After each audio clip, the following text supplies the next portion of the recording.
This is the Plant Boss coming to you live from McCord's Gardens here in beautiful Provo, Utah, the heart of the Rockies. You know, plants, shrubs, trees, and all other kinds of living things are wonderful. But did you know that you could make your plant, shrub, or tree more lively by selecting the right pot for your plant? The right pot and the right plant together can have a relationship for years, or maybe they just need a fling for the season. Here are 5 things that you need to consider when considering the right pot for the right plant. Point number 1, did you know that pots are masculine or feminine? Masculine pots are angular and geometric and have bold colors. Feminine pots are more rounded and have filigree work or feet to them. Whatever pot you like to pick, make sure that it represents you and it represents the masculine or the feminine. Point number 2, you need to remember to match the decor of the room that you're going to be putting the pot in, or the architecture outside of your home if it should be for an outside planting. For example, these 2 terracotta pots are absolutely wonderful for a Mediterranean style home or a Southwestern style home and planting. Point number 3, remember the pot has to be the right size for the root ball of the plant. For example, we have a beautiful shrub rose here.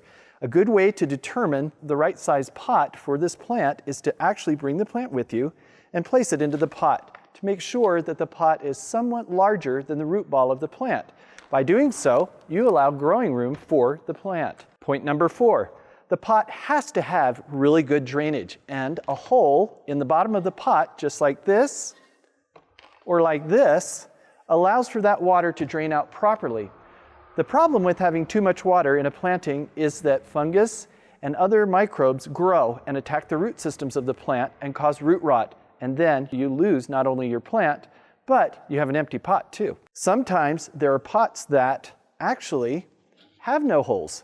The remedy for that, of course, is to drill the hole in the pot. But what if the pot you have doesn't have a hole in it and you don't want water leaking from that pot onto a mantle or an item of furniture in your living room? Well, it's perfectly fine to leave what we call a slip pot without a drilled hole. And what you can do is use a plant that is already in another pot, slip that into the slip pot, which is where it gets its name from, and you have the planting that you wanted. Then when it's time to water, remove the plant, take it to your kitchen sink, water the plant and allow it to drain properly, then put it back into the slip pot. Another solution too with slip pots is you can also use plants that require less water, for example, cactus or succulents.